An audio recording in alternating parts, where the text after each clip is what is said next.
Yeah, yeah. Yeah, yeah.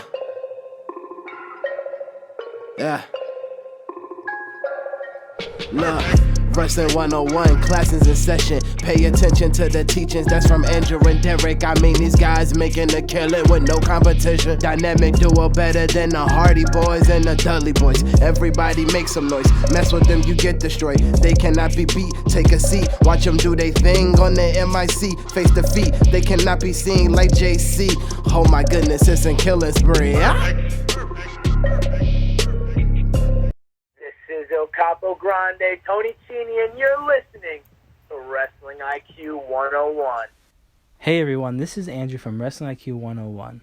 When I'm not hosting our podcast, I'm usually at collarandelbowbrand.com. That's right, Collar and Elbow is the only place that combines wrestling with street attire. And I know what you're thinking, I want to look fashionable too, and I also want to save 10%. So head over to collarandelbowbrand.com and use the promo code WIQ101 and look fashionable and save some money. And now, on with the show. Hey everyone, welcome back to another edition of Wrestling IQ 101. I'm Andrew, and you can follow Wrestling IQ 101 on Facebook, Twitter, and Instagram at Wrestling IQ 101. And today, I'm sitting with Pinkie Sanchez, El Presidente. How's it going? I'm doing great, man. El Presidente, haven't heard that name in a while. Yeah. I have to ask you, you weigh in at a, 666 megabytes, right? Megatons, I'm sorry. I used to weigh in at 69 sexy megatons, but I gained some weight, so I'm 666 sexy megatons. Oh, okay. What does that translate to in regular pounds? I think that translates to about 170. Yeah, all right, 170. All right. So, yeah, that's pretty exciting. I'm happy to have you on, man. I always love talking to people, that come from outside of New Jersey. I mean, obviously you're a New York guy, but you made your stay here in the Northeast, in the tri-state area, with Beyond Wrestling, JP, so many great places that you've been. How has that been for you to be part? Because I remember not too long ago. I mean, you were in the ring with these legends around here: Low Key, Homicide, Mac, and Moff. I mean, how cool is that? It was really cool, man. Because when I first started coming around the wrestling shows, prior to that, I think when I was like 5 or 7 years old, my dad would bring me to Madison Square Garden shows. I was actually in attendance, I believe, for one of the Flair versus Hogan matches that was like never released. Oh wow! Yeah, that's pretty dope. So I've been to some really banger shows. I remember when I saw the Bushwhackers, I was so hyped. Yeah. I have to tell you. Yeah. So I'm so sorry. Just to answer your question. So when I started going to indie shows when I got older, one of the first main event I saw was Don Montoya versus Dan Moff, and it was like a ladder match. Oh wow! I fell in love with it. I fell in love with everything. There was a lot of guys. They know I love them to death, so I'm not gonna bore everybody with the names. But all those people that I saw that first show, I always tell them, when we catch up, I always tell them, like, man, you guys were like my first fucking taste of this crazy world. I love you guys. Like, and I thank them. I really do. I thank them for all the support, that they've given. Yeah, because without those guys, I mean, they wouldn't pave. They paved the way for you and a lot of other guys to do this, and it's amazing. Absolutely, man. I think a lot of people need to Insane Dragon, and his name was Dixie. Yeah. So, those are two names. Also, I would also put Deranged in there as well.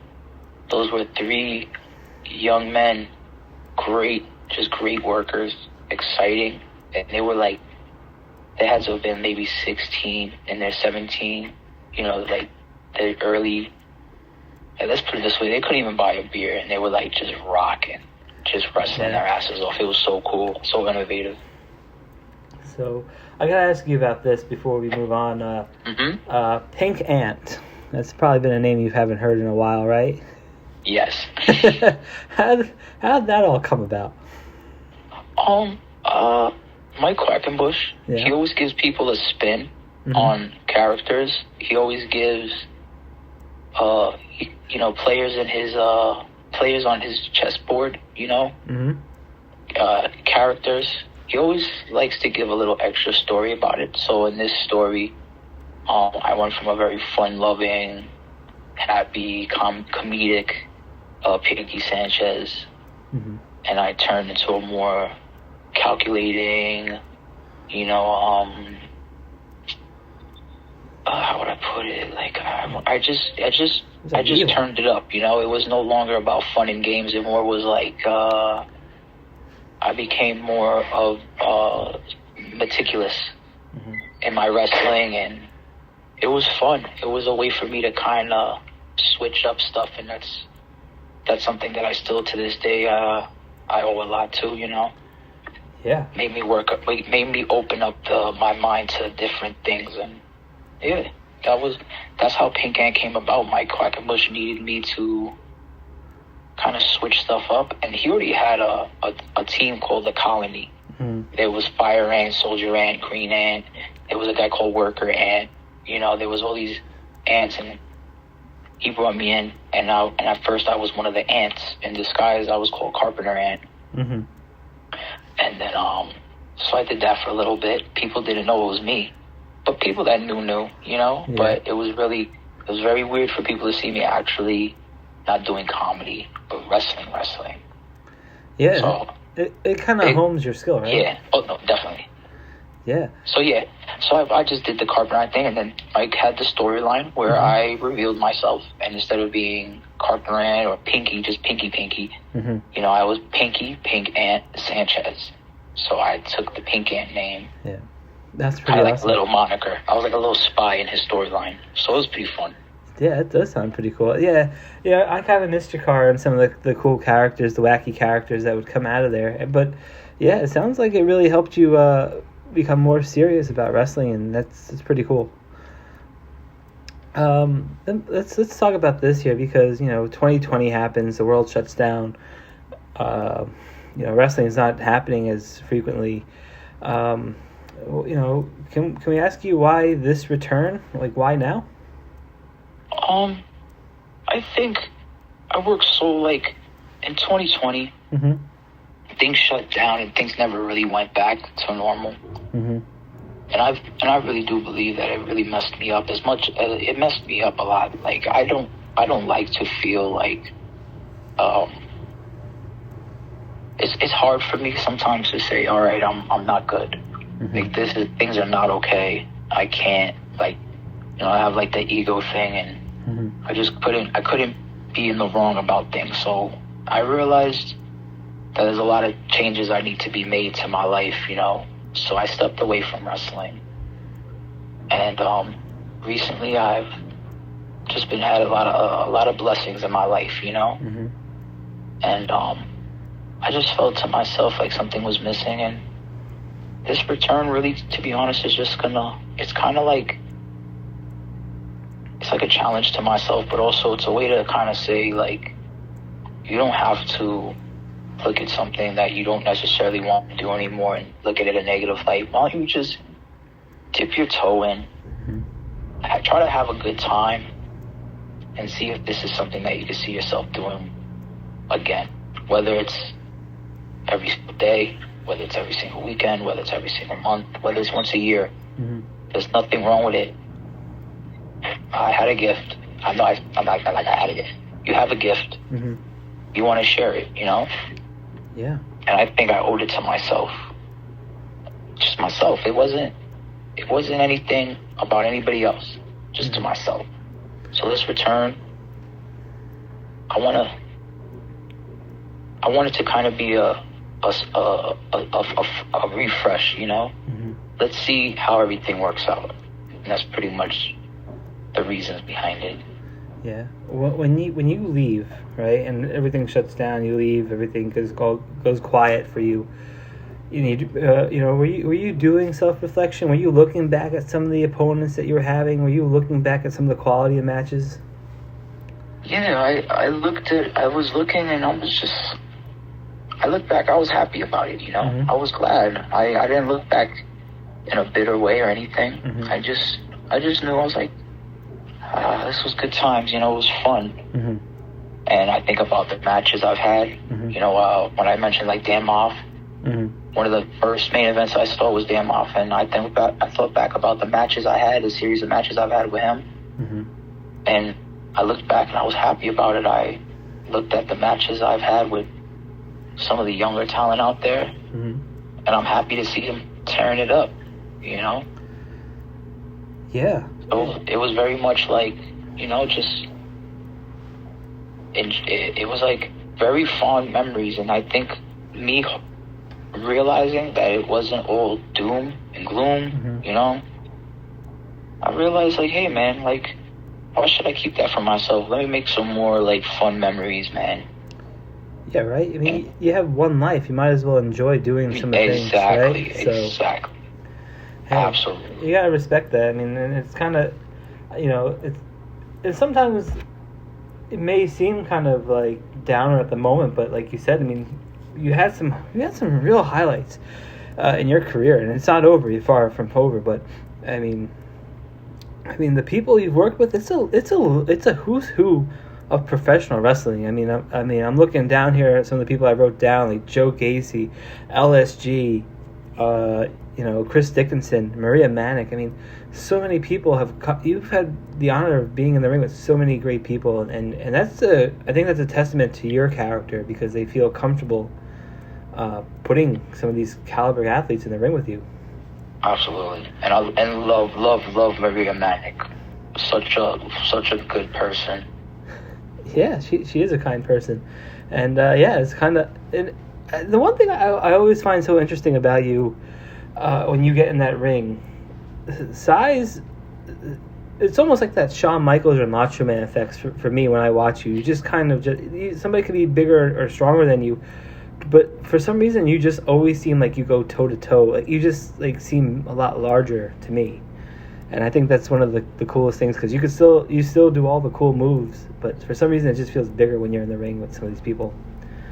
I am deceptively taller than people think I am, but I thank you, man. Thank you, man. That made me feel great. Thank you. Yeah, I love watching your match. One of my favorite matches of all time, though, with you, was of course at JAP. I mean, you were in the ring with Azrael, Steve Scott, Arcadia, who I have some on and off beef with. No, it's nothing tedious. It's the inside. Okay. Yeah. No, I love that guy. I love Arcadia. I love Azrael. I believe, was it Bandito Jr.? Yeah, Bandito Jr., Johnny Silver, Clay Claxton, Joey Janela. But back to Arcadia, he rolled a battery at me, like a remote control battery at my feet, and I was like, we got peace now. But he's always playing jokes. But he's always a great guy. Absolutely, one of my favorites. One of my absolute favorites. But I love that match. I love that moment where you guys. I love when things that are kind of timely happens in the match, or that kind of reference modern culture. You guys freeze for a little bit, and then he's walking around you with the camera. I forgot what it was called, the freeze challenge. Yeah, something like that. And you guys played it to a T. I had to go back and watch that online a million times. I'm like, this is amazing. I remember one time where Moff and the heavy hitters, they broke out the Thriller and stuff like that. So every time there's a little reference of life outside of wrestling, I always just find that. Exciting. Yeah. No, that's the beauty of wrestling. Wrestling is what we make of it. Yeah, going through your Facebook before, it wasn't stalking or anything, but I noticed that you get very kind of you stand by what you say on Facebook sometimes. And you always post a picture. Sometimes political or just about the times. Are you trying to engage in a conversation, or are you just putting just the way you feel out? Oh, I put out what I feel, and if people want to have a good faith conversation about it, I'm all about it.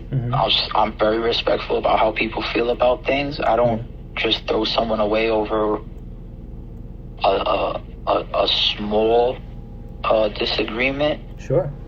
But, you know, Facebook and social media in general, it's a fucking garbage. I'm sorry, I don't mean to curse, but, you know, right. it is a trash heap sometimes. And you get a lot of bad faith players that want to engage in very, like, serious conversations that I take seriously. They want to engage in trolling or deflection or time-wasting trolling. So you will find, I'm pretty sure you was having a lot of fun reading my interactions with people, especially the trolls. Or you might have seen some things that you saw, like, wow, you know, that's very profound. What Pinkie's saying, like, it is true. This and that. But yeah, I'm a bit of an empath, so like my heart goes out to stuff like that. I don't want. I think a coward will die 1,000 deaths. But someone like a courageous person, they'll live on forever. So I hope when I pass away, I hope people remember, you know, things that I've said and how it's important to speak out for people and not let you know, it's simple as good and evil, to be honest, nowadays. You know, you don't want to be quiet about the evil you see in the world. You want to be on the side of good, and you want to empower people and help people out and let them know that they're not alone and that you see what's going on. Yeah. And, you know, sometimes it's good to, you know, say it, and, you know, hopefully, you know, the outcomes will be better for everybody involved, you know, because everyone can grow from it. Yeah, all about growing. Yeah. You know, and it's crazy. I remember I was watching a video, you were coming out dancing. I think it was you and Arcadia. You had pink hair at the time. You had a great matchup. Yeah. You know, I think one of the ladies wanted to dance with you and you turned her down. Where was this at? I think it was at the rec center. I had pink hair. Wow. Yeah. That was so long ago. That must be so long ago. Yeah, I think, yeah. A lot of these matches I forget. I took a lot of bumps to the head, man. Oh, boy, that's not good. Well, you also gave a lot to other people over the years, so I guess it's a good give and take, right? So, yeah, I just remember, like, that was, like, my first thing. Like, I remember, like, I would go to, like, the rec center and I would see you. I remember one time you came out, and it was, like, maybe, like, one of the first times you came out with, like, the devil mask, and you changed up your style. And you had, like, the like different, you had, like, multicolored gear or something like that, like cheetah print and all this other stuff on it. Oh yeah, I know exactly what gear you're talking about. Yes. And then you changed to what you were kind of wearing today, and with the devil's mask and the robe. And I just remember, like, the guy next to me, like shaking me. He's like, "This is gonna be good." And I was like, "Well, what happened?" And you came out, and I was like, "Holy shit, that's an awesome mask." Thanks, man. Baphomet. Yeah, so I wanted to ask you, did you create that mask? No, I bought it. I bought that mask at a Halloween store. Rest in peace. A Halloween parade in New York. Or no, not Halloween parade. It was some other store, but it was this really famous costume store right in by Union Square, New York City. It's not around no more. Very sad. But I would buy the mask from there, and then I would what I would do is I would paint it myself. I don't like. One thing that irks me is when wrestlers buy masks and they don't tweak them. So you're basically a fan will see your mask and they'll be like, "Oh, that's cool," but then they'll be like, "Oh, that's the mask that I saw at the Halloween store on, you know, Partyland." Yeah, it's like it has to. I guess, like, I'm a creative type, so, like, I always have to, like, work on something, just make it just right. So usually I'll beat my mask up, I'll throw it around, put some cracks, put some blemishes in it, because I just felt like, Pinkie Sanchez that came out that you saw, he's not supposed to be a pretty boy. He's not supposed to be pretty. He's crazy. And crazy people aren't very clean, and they're not very neat and tidy.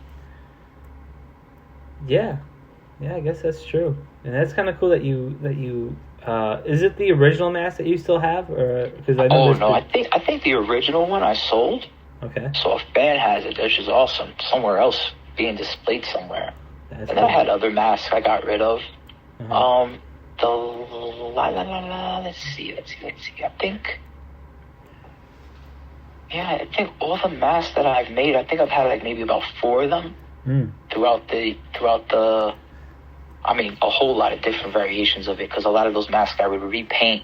I would update the paint job on it, But I think overall I had like 4 masks. I got rid of 3 of them. I still got one. I have not touched it. I still have not touched it in almost 2 years. Yeah, are you gonna bring it back for sure? Oh, that thing is definitely. I'm gonna tape myself grabbing it. Really? I might have one of those like Willem Dafoe Green Goblin moments where I like talk to it. Oh wow, that's awesome. I'm just chilling in the mask. Is like, it's time. It's time, Presidente. That'd be so sweet. Yeah, the one thing I've always loved about you is that you can really cut a promo anywhere. You were like in Target in a shopping cart. You look like you were like in a warehouse one time, like at a Home Depot warehouse. Like, where have I cut? You know what? I'm so scared to cut promos. But really? when I finally do it, like it's so hard for me. It's so hard for me to motivate to cut a promo. But I think when I finally cut it, I don't want to I'm not going to just sit in front of a mirror and practice it. Like, one day I'm just going to get my phone ready and I'm just going to say what I got to say. I think cool. I think everything really, when it comes to wrestling, everything out of your mouth is a promotion. Is a promo. It's a way to speak on things. Yeah, and I've always loved, like, when you get heated. I remember the one with the pit boss. And just like you could see it, like this was like you were speaking. It felt like you were speaking from the heart, and you were really angry and mad. Maybe you were at the time, but all the ones that you convey, like the real. I feel emotionally invested after watching some of your promos. Oh man, thank you. So, and it doesn't matter where you are. I mean, it could be anywhere. But I hear the train on your side. I hear the train on your side now. Apartment life, right? I hear it. It doesn't sound. It's not too bad, but I heard a little bit of it. All right. I heard that little horde. No, but yeah, I understand what you're saying. Yeah, like I give it up to my trainers before me when they were helping me out with promos. A lot of guys that helped me learn were amazing promo guys themselves. Sure. And that's one. I'm not too sure. I hope I would believe you're familiar with the Dirty Rotten Scoundrels from JAP and all that. Of course. Okay, yeah, those two, they helped break me in. Azrael helped break me in. So Azrael, not so much with the promos. Azrael though helped me. He helped me so much learning the art of wrestling and footwork and all that. But I learned a lot about promo skills and character from the Dirty Rotten Scoundrels. Well, not bad people to learn from, all those people. Not at all, right? Yeah, their promo skills are unbelievable. I think they're probably one of the better talkers. Yeah, and it's amazing because 2020 was such an odd experience for everybody. With that downtime, I know a lot of people were redoing their homes, catching up on some shows and movies. What are some things that you like to do outside of the ring? I love drawing, writing, creating graphic novels. Oh. I'm an artist. I gotta art. I gotta express myself. Okay. And I think once the wrestling slowed, and I just was like, let's figure some things out. I went and got myself some art stuff, and I was just like, you know what, I'm gonna draw again. So I started drawing. I started working on this comic, graphic novel, whatever you may call it. I started working on that, and I was like really happy about it. I was like, yo, this is cool as hell, man. Like, I'm just creating creating whatever I can, you know, doing whatever I can do. And it was it kept me busy. It kept me very entertained. And it helped me express myself. I was able to express my artistic side. That's always good. Yeah. When you like to be an artist, when you're creating art, do you like to do more abstract stuff, or do you like to do I'm more of like a comic book type. Okay. I like to do like my thing is like more fantasy stuff, post-apocalyptic, maybe historical type. Think like Mad Max. Oh wow. Think of like Game of Thrones. Just like, I mean, not so much Game of Thrones, but you know, like just because people aren't gonna really get like Lord of the Rings. Yeah. You know. Of I course. love me some mangas. I love manga. I love me Lone Wolf and Cub, Fist of the North Star, all that stuff, man. There's just so many. I could talk to you for hours about that, but yeah, like that's more of the stuff I like to do. I wanna put like little stories in there. Like you're reaching the kids, but you're putting good knowledge in their head. Yeah, that's kind of cool. When I know a lot of artists, you know, sometimes they like to listen to music. Do you like to do you like the silence of it, or do you enjoy? Oh no, I love playing a little bit of music. I'll play like the Bloodborne soundtrack. Okay. I'll play me some Nine Inch Nails. I'll play some Sepultura. Oh, so you got a whole bunch of different things going on. Oh yeah, I'll play some Chimera. Wow. Ozzy. Damn. Some Ozzy or Black Sabbath, either or. He has bangers everywhere. All right. That's so cool. I'm into music now. I listen to some music. I'm listening to some. It matters on what I'm doing. It matters on what I'm in the mood for. You know, I'll put it on and I'll listen to it. Yeah, you know, and it's kind of awesome that your range of music is all over the place. I think that's pretty chill. Oh yeah, you could probably ask anybody really. When it comes to that auxiliary cord. Yeah. Hand it over. I'll keep the carpool. You know, I'll keep the carpool bumping, man. All right. Sounds Give me good. that auxiliary cord, and I will. That road trip is gonna be fun as hell. The music's gonna be fucking great. Wow, that's awesome. Yeah, I was riding up to trying to think who it was I was with. I was in there with a couple of Chikara guys, a couple of CZ Dub guys. You know, we were headed up to Montreal, and I had the auxiliary cord, and they were very impressed by it. They were like, "Yeah, Pinkie knows his music." You know, it's always good when you pop the wrestlers in the car. Yeah. Well, I did a show. We were going to Buffalo. It was Kyle the Beast and Vinny Pacifico. What a random car, right? Yeah, it's a fantastic car. It's a fantastic car, man. Before I say anything, I'm so proud of Jimmy. Vinny? Vinny, I'm so proud of Vinny. So proud of him. He wrestled one of my favorites.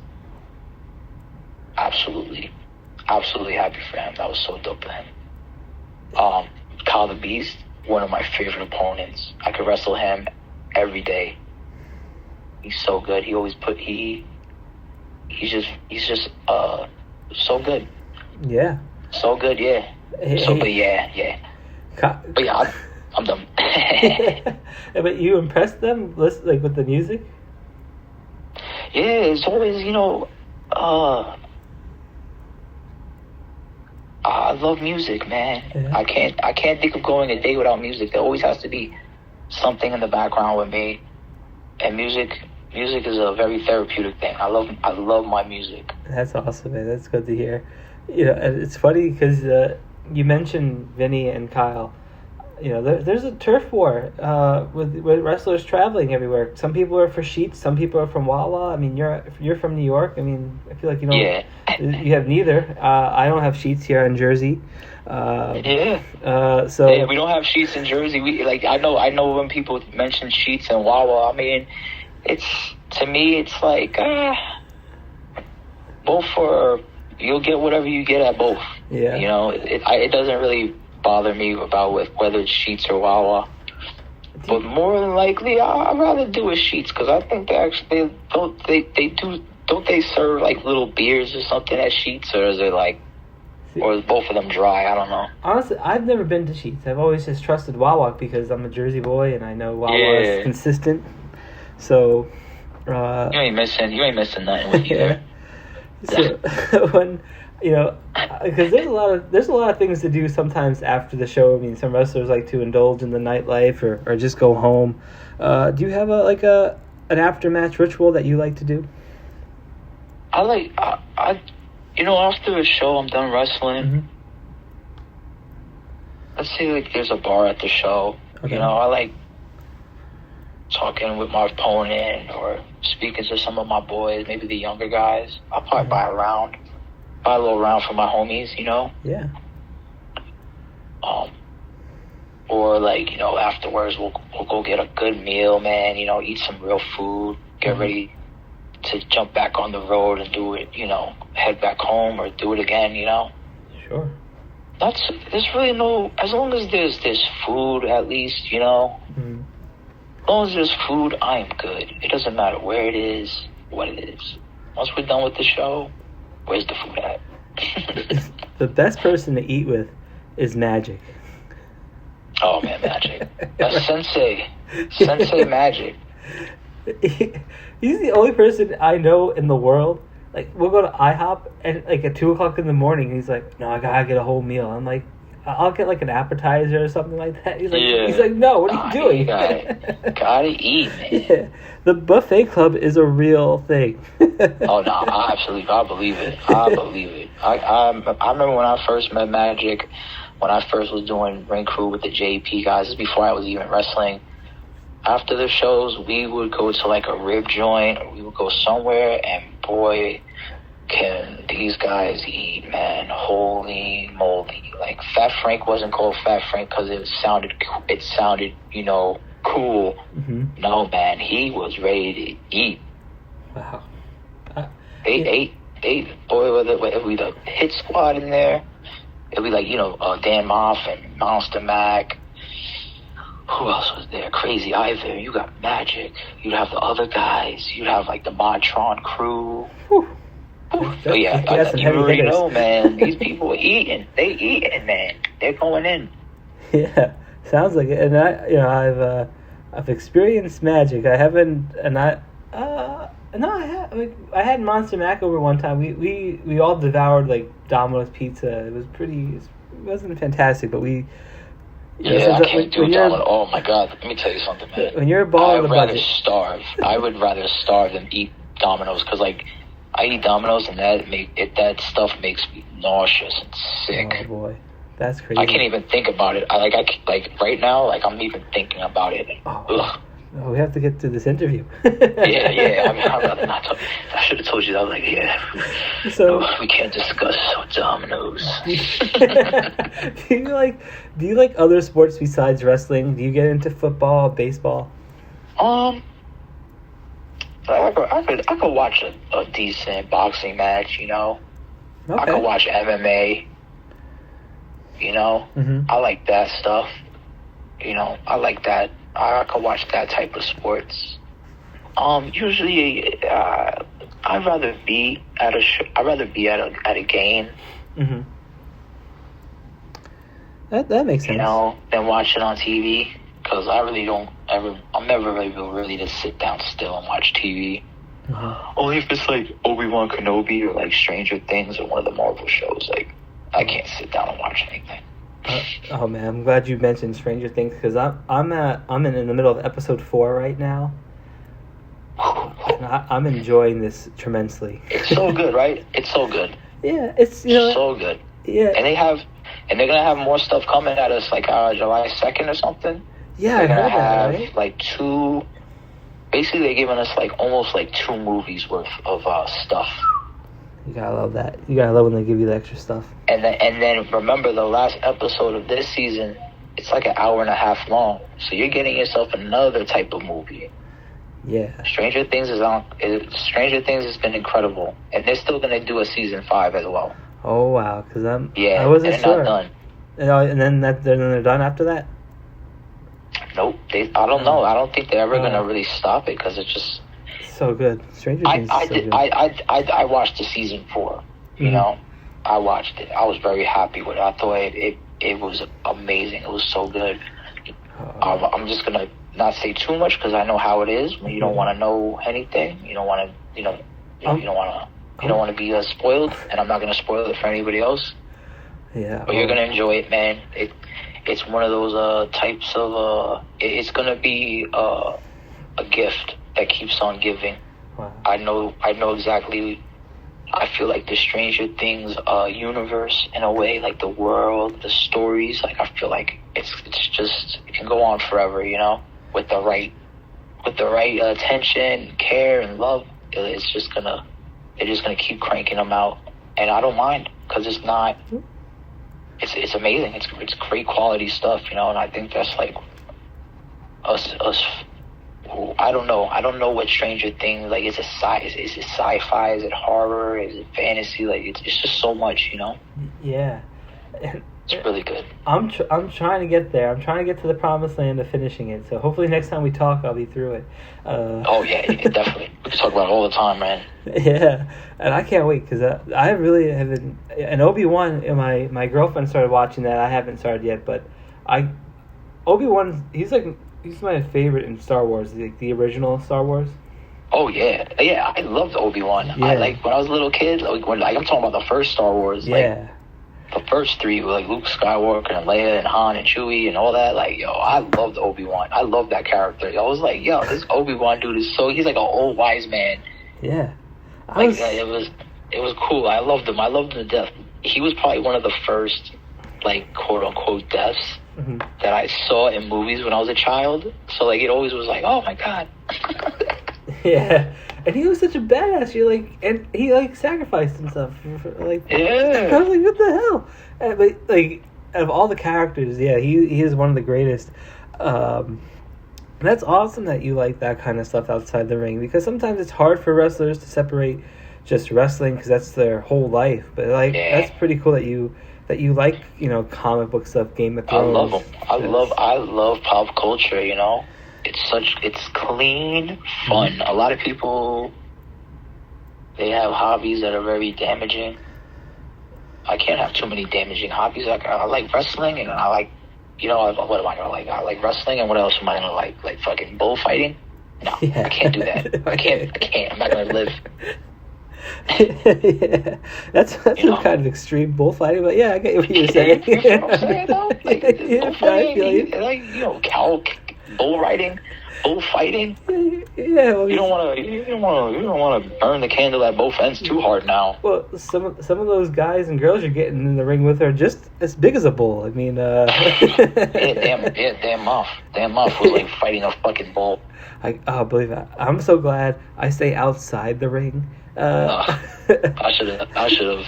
Should have went the podcast route some days, right? Yeah, dude. Yeah, you're exactly where you need to be, my friend. And I'm on blood thinner, so I'm really happy that I'm on the other side. Oh yeah. Oh no, definitely. But you have some amazing gear. I have to give it up for the AOC gear.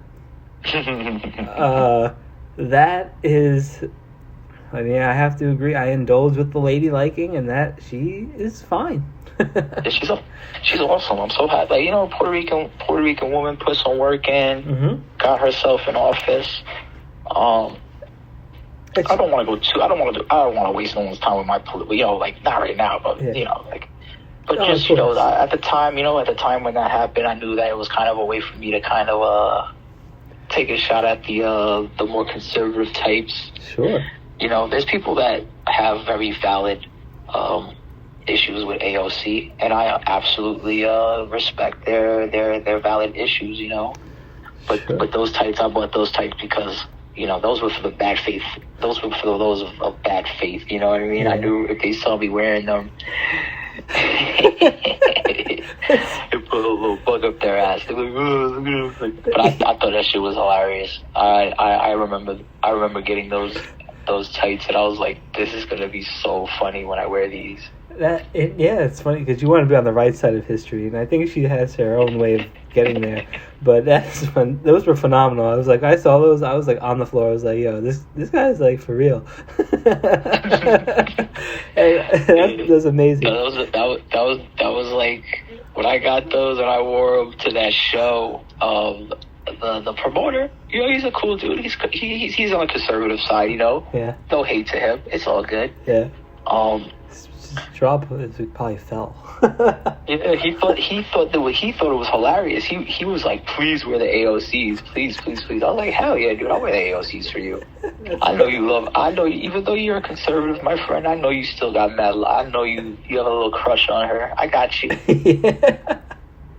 So it was kind of cool. It was like, you know, I don't really lean, really, like politically, I really don't lean hard anywhere.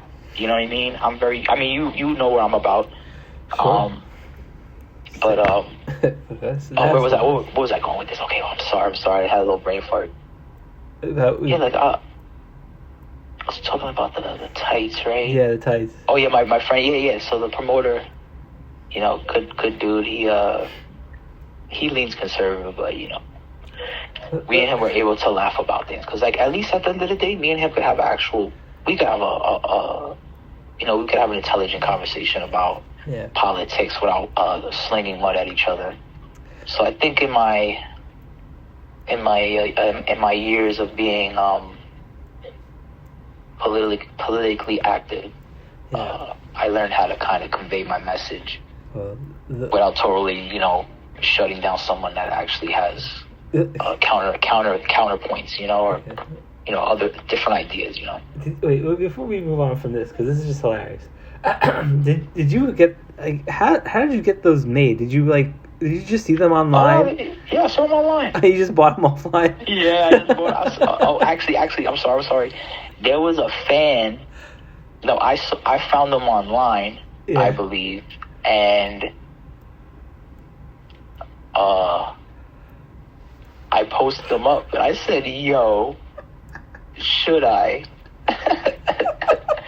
And people were like, holy shit. They were like, yo, I'll buy those right now and send them to you. Just let me know. So I was like, you for real? And he was like, yo, hell yeah, bro, I got you. I was like, all right. I'm not gonna say no to some free tights. And those were the tights that you buy on like Redbubble or whatever. So like they're like fucking like $40. Probably cost like 50 cents. Dude, I'm telling you, these tights probably cost like, all these products that you buy online, they probably cost like 15 cents to make, right? Yeah. But they want to charge you like $50 for them.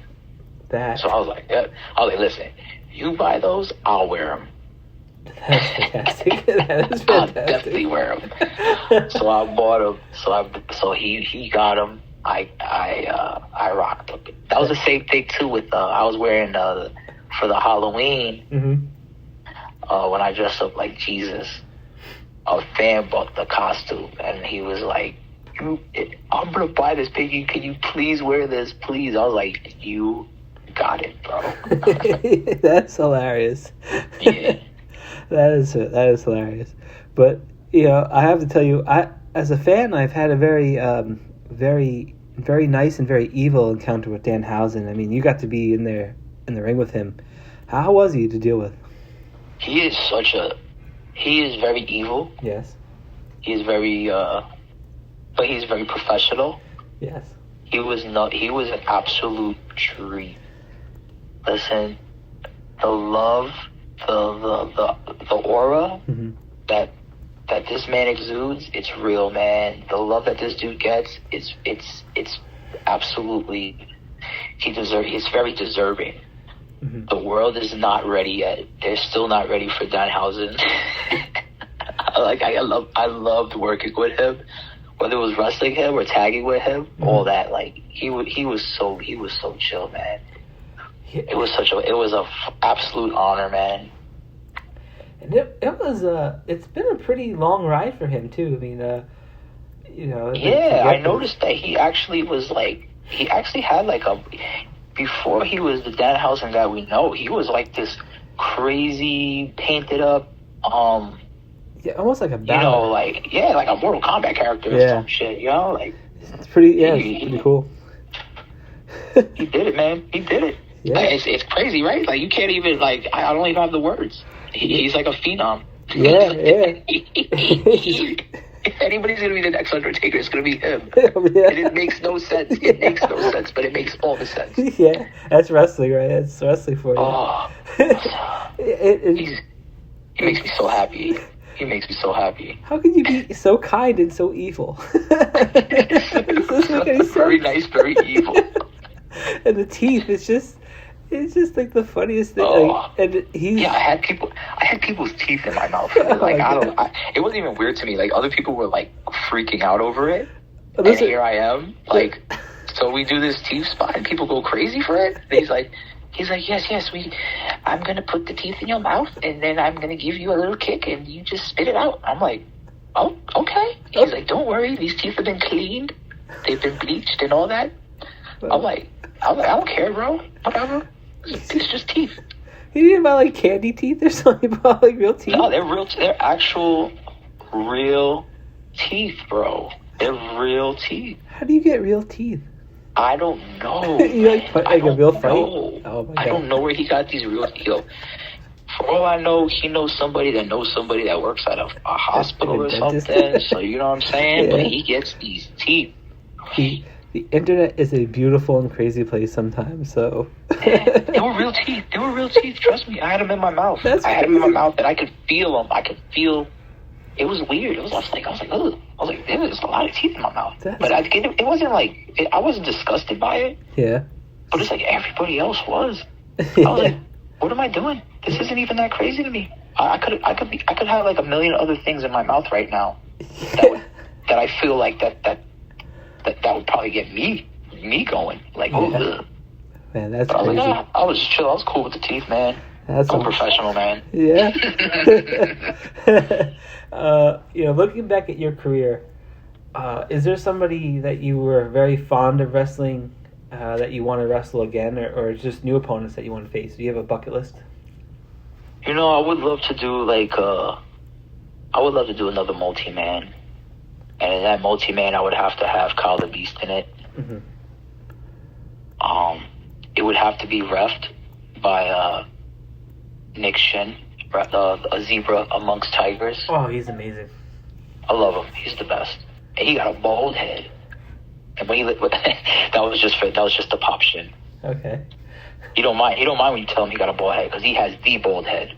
Okay. He's the head referee. Bald head referee. That's funny. I love him. Yeah, he'd have to ref.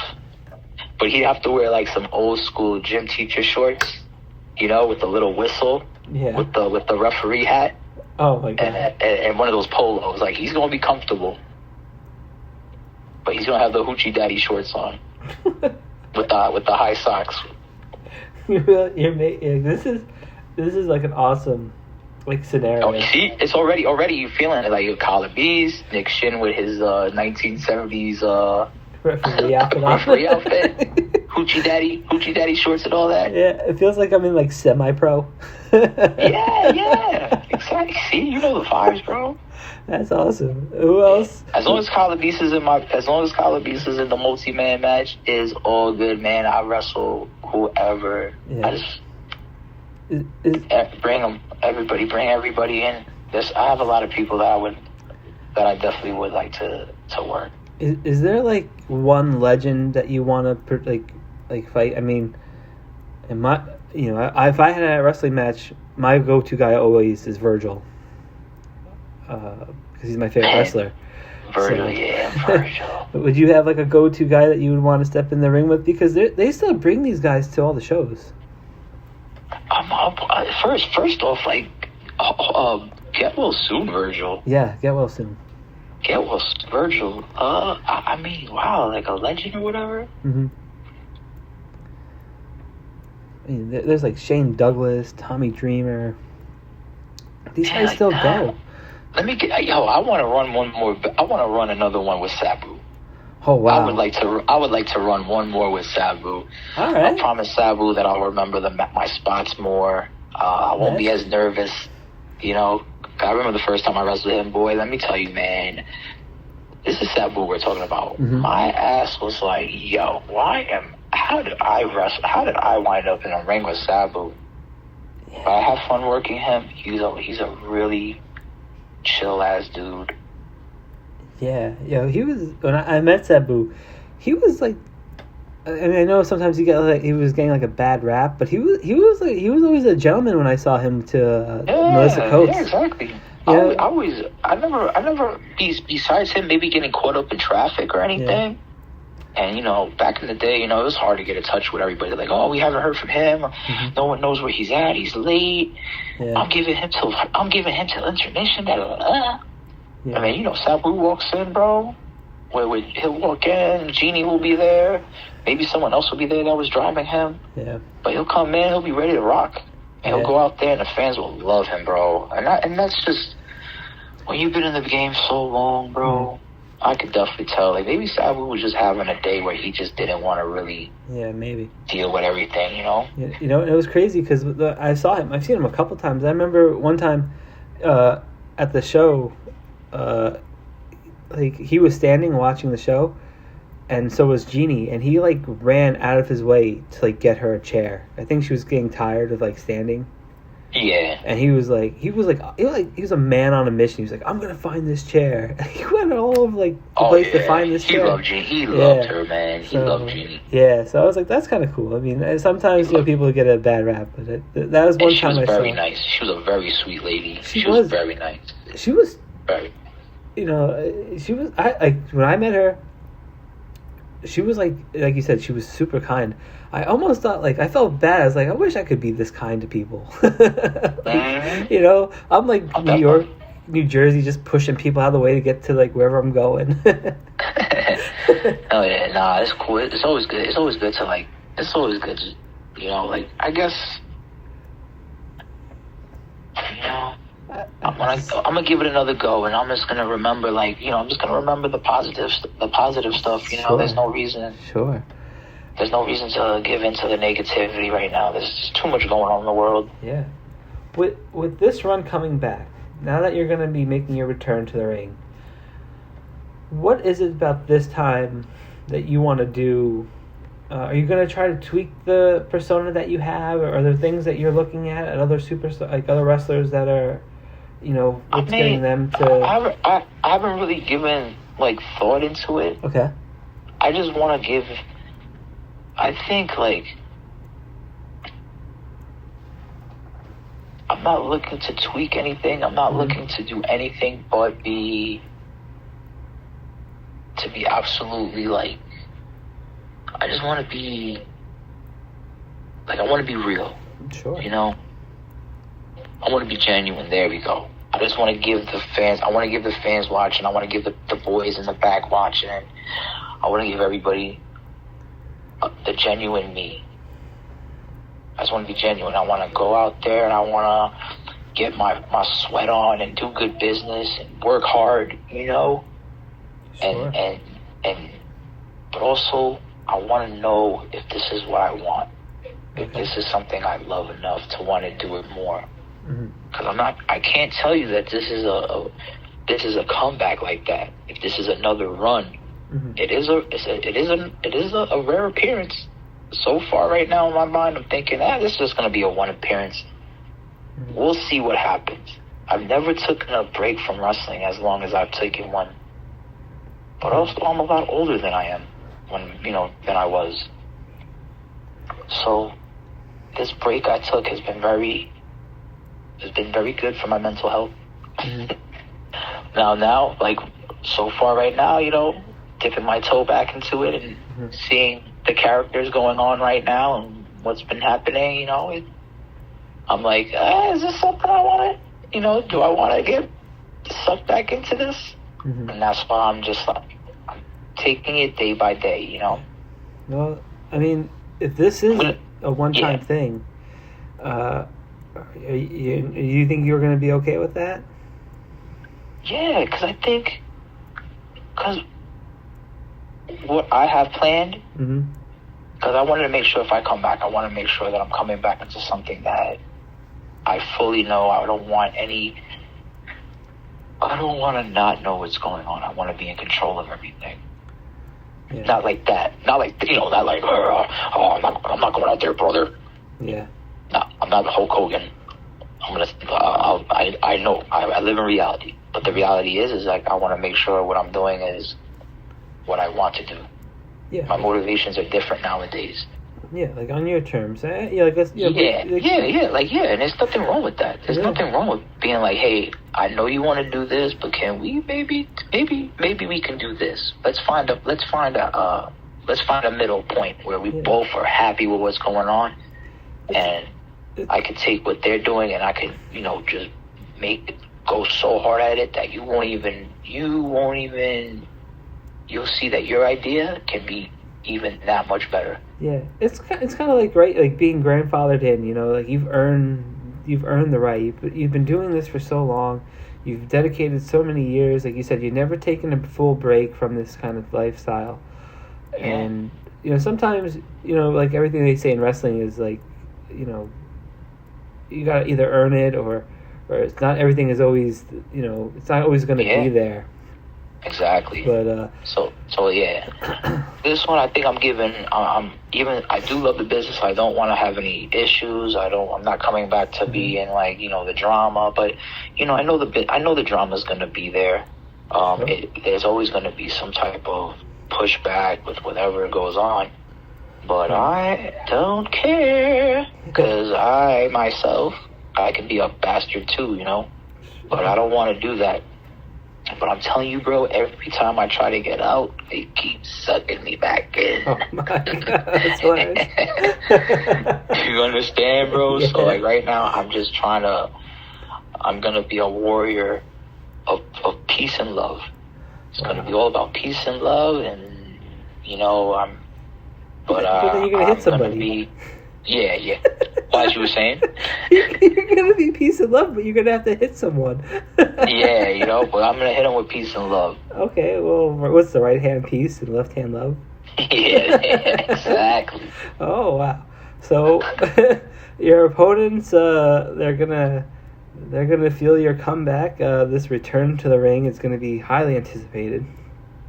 And that's going to be, what, June 15th? June 15th, yes. Yeah. We cannot. I'm gonna be in attendance. Mm-hmm. It's gonna be fun, man. It's a match that means a lot. Sure. It's gonna check off a lot of boxes, Sure. Well, And I look forward to people seeing it. I really do. I look forward to people seeing it. I look forward. It's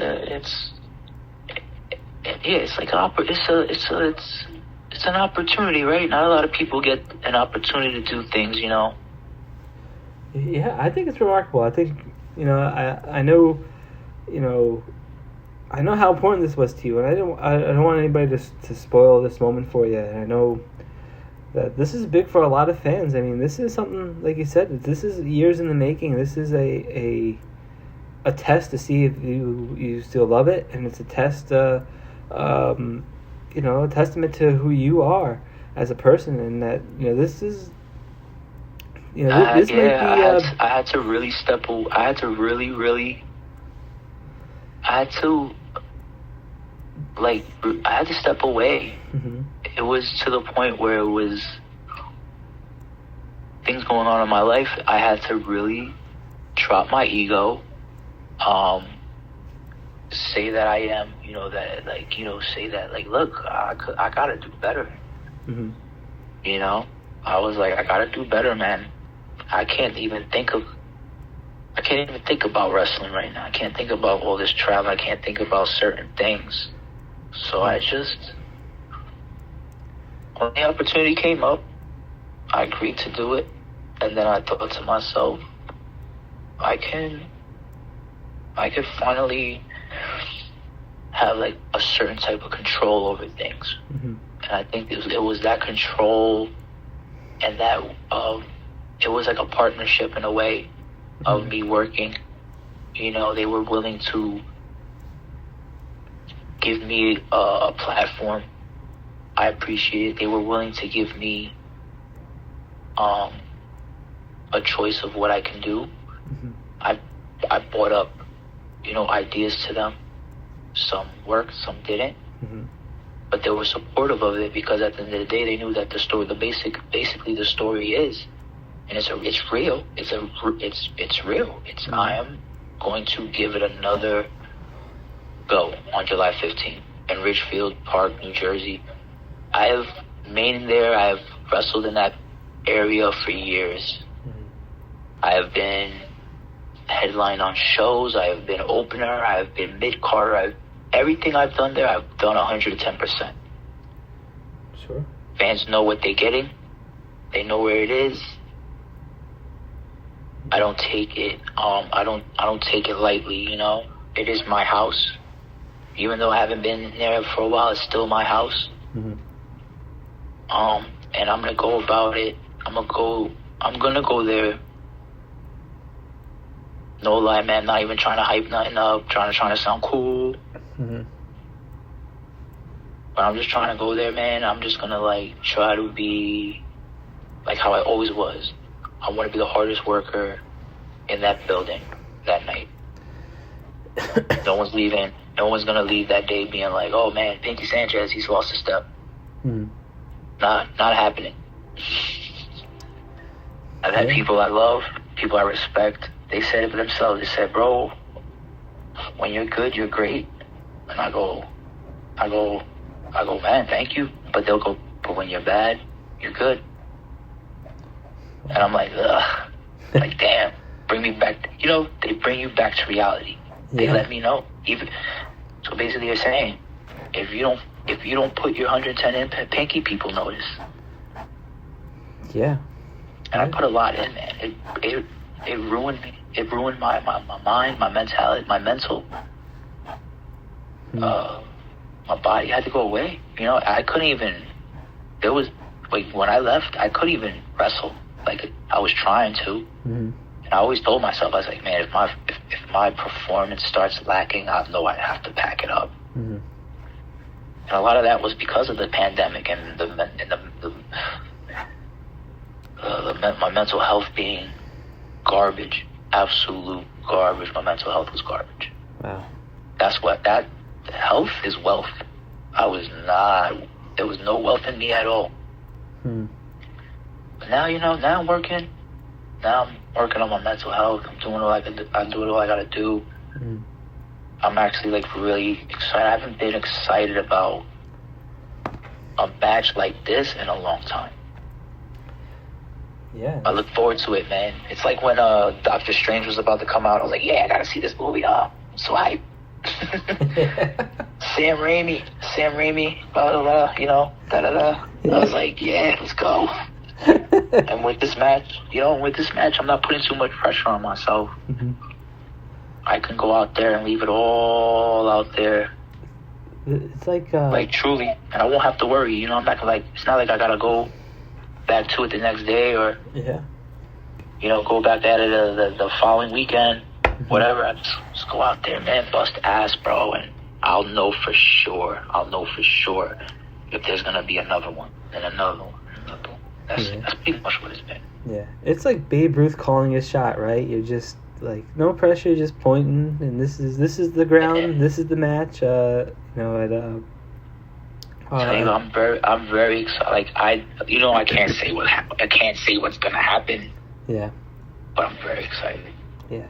I'm very, very excited. I know people are going to be very excited for this match. I'm kind of glad you took the time out here to talk with me here. And oh, absolutely, man, absolutely. I hope people listen. I hope people, we didn't get to, and I respect it, and I'm not gonna run away from it, but I'm also not gonna push it right now. But if anything, maybe in the future I could come back on if it becomes a question. But I will say this, man. Everybody at some time does something that they're not very proud of, and I think the difference between a man and and a baby, a child, a boy, or just an immature person, they'll run away from accountability for what they did. Okay. I'm not a perfect person at all. I've made mistakes, and I think one of the reasons why it was I was able to say, yo, you know what? Let me give one more show. Let me give one more shot. One of the reasons why is because I took time away from the nonsense, and I literally, really took accountability. I looked in the mirror. I could always tell my mood. Like, if I'm able to look in the mirror, you know, and actually look in the mirror and be like, yeah, like, dude, you fucked up, but you're working on it. Keep doing you. But there's been times in my life, man, where I couldn't look in the mirror. I wouldn't even look. I'll be looking down at my toothbrush, you know, over that sink. I wouldn't even be able to look at myself in the mirror. You know, I'm not too sure if you understand that feeling, but I'm pretty sure there's gonna be those out there that do. Yeah. It's hard. It's hard out there, especially with wrestlers. You know, we beat our brains. CT is a real thing. You know, concussions are a real thing. Sure. So yeah. I'll say this just to leave people with one thing. Because it got so serious. I'm sorry if I brought the show so serious right now, but okay. You know how it gets. You know how it gets. It's life. It's part of life. Yeah, it's life. Like, I'm not running from nothing. Mm-hmm. I'm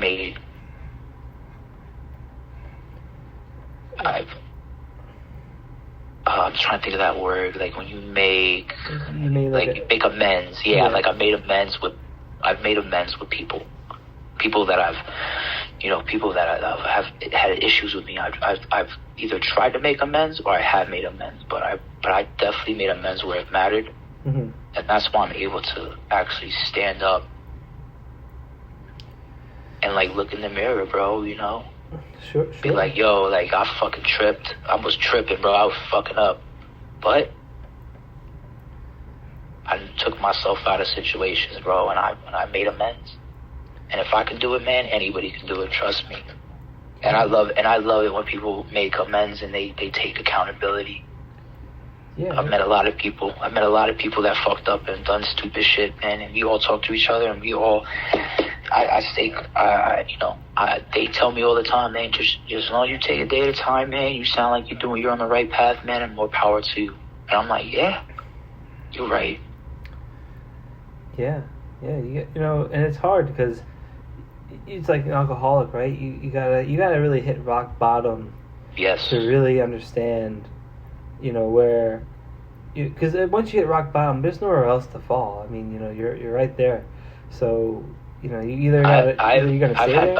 I've had bouts with alcoholism too, mm-hmm. man.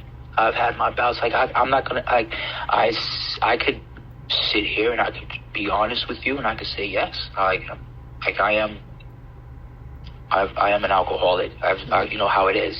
You're never not an alcoholic. Once you understand you have an issue, you have to, you know, like, I know that if I've known I've had times where I've drank too much, mm-hmm. and I've messed up things. Now, I haven't been strong enough to stop drinking altogether, but what I try to do is I try not to go over that line. Yeah. I have my little sips here, my little drinks here. I have my choice of drink, mm-hmm. but I try not to overindulge, you know? And it's probably not what a lot of people that do battle alcoholism is probably not, you know, probably not saying a lot, because I know there's people out there that really, really have alcohol issues, you know? But I'm someone that's able to say, like, yeah, man, like, if I get too crazy with the alcohol, man, it's problems. So that's why I try to stay away and drink in moderation. Yeah. You know, and everything, you know, I've always been a believer of just, you know, for me, you know, for my health, I gave up drinking. But I know for, like, other people, not everyone is always confined to that bubble. If you can do it and know your limit, you know, as long as you know your cutoff and you know you're okay. Yeah. You know, you don't have to live a sober life to be sober. Mm-hmm. You know, but but I do understand why a lot of these people say, "Hey, we just gotta stop drinking," because a lot of people, you can't tell them, like, "Oh no, just drink a little bit," because that little bit's gonna turn into a lot. Yeah. Some people just can't control. Oh, sure. Oh, yeah. I there's times I slip, you know, mm-hmm. It happened, but I try not to beat myself up over it, because getting yourself all worked up and giving yourself anxiety is just gonna have you back in the bottom of that bottle, brother. Yeah. And and it sounds, and from what it sounds like, you've been taking the right steps to, and it's positive because you can hear it in your voice. I mean, this is the first time we've ever talked, and I can hear it that you are full of so much energy, so much positive energy, and that's refreshing. And I truly hope this is an amazing match that you have. This has been an amazing talk I've had. I'm like, this has been a really good talk. Like, this is the type of talk that I want to have. Mm-hmm. I don't want to make it just about myself. Sure. I don't want to make it about putting myself over and all that other stuff. Like, it's cool. Like, it's important. It's important to, like, be confident in yourself. Mm-hmm. It's good to talk and revisit, great times I've had. And I thank you for that, man. Sure, Pinkie. And I've always been a fan of your work. I've always gotten excited when I've seen you. And, Pinkie, I'm going to be there on the 15th, and I'm ready to go. I'm going to be there. Beautiful, man. I can't wait to meet you, man. Yeah, I can't wait to. And if I meet you before then, that'll be even better. That'll be dope too, Yeah, I can't wait to see what you have up your sleeve because I know there's a lot left in the tank, but it sounds like you're gonna hit that walk-off home run. You're gonna score that last touchdown. Yeah, man, it's gonna be a lot of peace and love. Yeah, and I feel like this is the place. There's a lot of promotions you probably could have gone back to, but I feel like this place here is gonna give you what you want. And I feel like George Phil Park, it's a fantastic building. Everyone uses it. Everyone. The fans seem to always flock there, no matter what. If it could be like a 12 o'clock matinee and the fans are still packing that place out it's just every weekend. They know wrestling's coming here it's every weekend. They know this coming, but and they'll come in. Let's see. Let's check out what's going on. Yeah, and Gilbert is running this show. Yeah, dude. How hot is that? And he's giving out free autographs with the price of admission. So it's a win-win. They're going to see you. They're going to see Gilbert. They're going to see Dalton. I mean, Rep Titus is going to be there. I mean, you can't get a wacky... yeah, Rep Titus. This card is the most wackiest... This is a great card. It is a very random... very, very random collection of men. But all talented athletes in this organization. It's good. I can't wait to see what happens. I can't wait. I know a lot of people are speculating about this promotion, but I'm going to be honest with you. I think they're hitting a home run. I mean, it's really something. Right? It's crazy. And so a lot of I saw Rep Titus just a few weeks ago.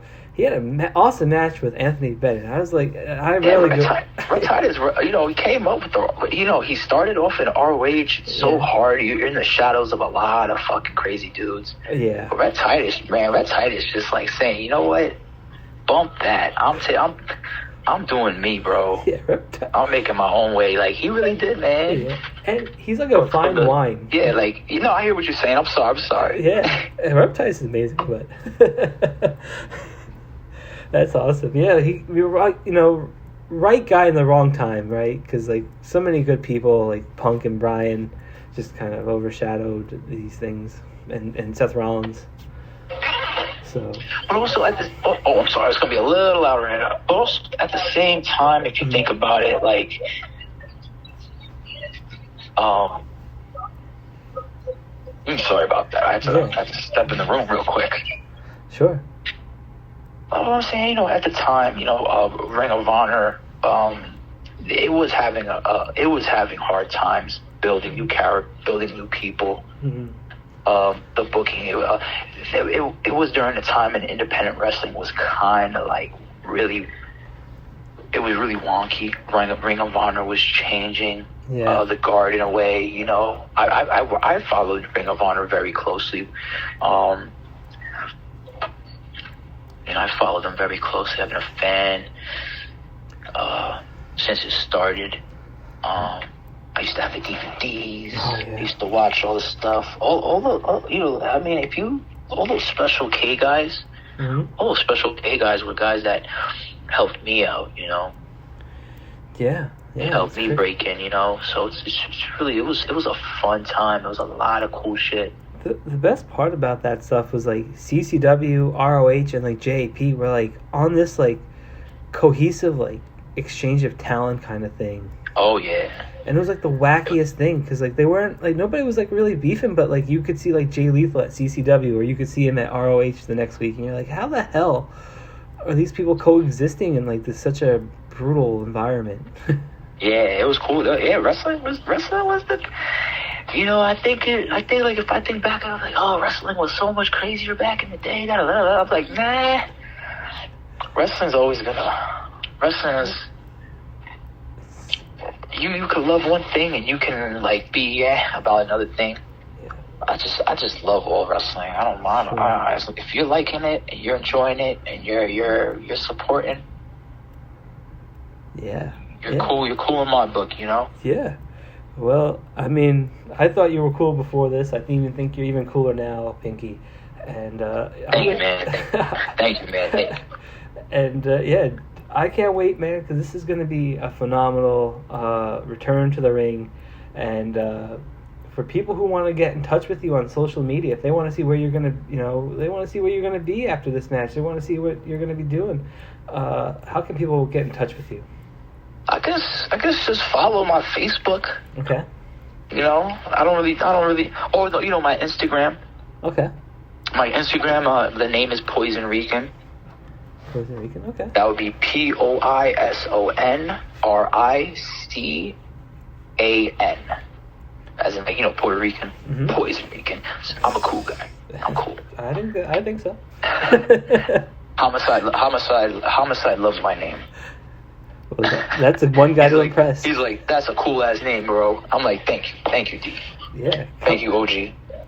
From the OG himself, right? You can't get any better. So. Like I said, man, I started out first indie show I saw, you know, the Homicides, the Low Key, His Squad, Yeah. A lot of the Special K guys, you know, that New Jersey Northeast. That was my first introduction to this type of independent wrestling. Those guys inspired me. Oh, that's awesome to hear. 20 years later, more than 20 years later, you know, I'm associates with them. I'm learning from them. I got to be able to train with Homicide. His training is out of control. He's like I don't know if you ever watched that movie Drunken Master, the first one with Jackie Chan, the old man in the woods that trains you, and just like he's just kicking your ass, training you. Like in I'll give you another example, like Kill Bill. Remember the guy that trained Uma Thurman? Mm-hmm, yeah. You know what I mean? That's deep, okay, man. Yeah. That's deep, but not so. You know, not. He's not starving you. Yeah. He's not starving you with making you eat with chopsticks after punching a tree for an hour. Oh man. But his training is so good, man. Yeah. It's very good training. Yeah, and it shows because a lot of people. Oh, I'm sorry. I didn't hear what you said. No, I said it shows because I'm sorry. I said it shows because a lot of people have gone through his the compound and stuff like that. I don't think anyone's gone into this training and not like just step the game up. I owe a lot to a lot of people. A lot of people gave me a lot of support. I guess this time, I've always worried, not say worried, but like I always like try to move in a way where it's like I give and I take. Like I'll take some advice, I'll do this, I'll do that, I'll work for this, and then I was like, but I gotta give back. I do want to give back. That's still who I am, I'm a good dude. I try to be a noble dude. But now it's like this appearance, yes, I will, be a straight up professional and all that. But I think right now when it comes to the wrestling and, all that, I think I'm going to have to be a little selfish, worry about myself more. Yes, I will be supportive of those that show me love. But I think I'm just going to have to be a lot more focused being around the wrestling business nowadays. Sit back and enjoy it more instead of worrying too much about every move I make. You know? Yeah. Not be so stuck up. Yeah, well. But at the time, be stuck up, you know? Yeah, you gotta look. Well, you always gotta look out for yourself. That's right. So, but Pinkie, this is gonna be phenomenal. I'm so glad we did this, and I'm so glad. I'm so glad I got to learn so much about you. I know some of the fans had some questions. And now hopefully you answer some of them. And absolutely, man. And for us, this has been Wrestling IQ 101. We'll see you guys very soon. Remember to subscribe to this channel to check out interviews like this one, past ones, future ones. And remember, follow us on Facebook, Twitter, and Instagram at Wrestling IQ 101. And we'll see everybody very, very soon.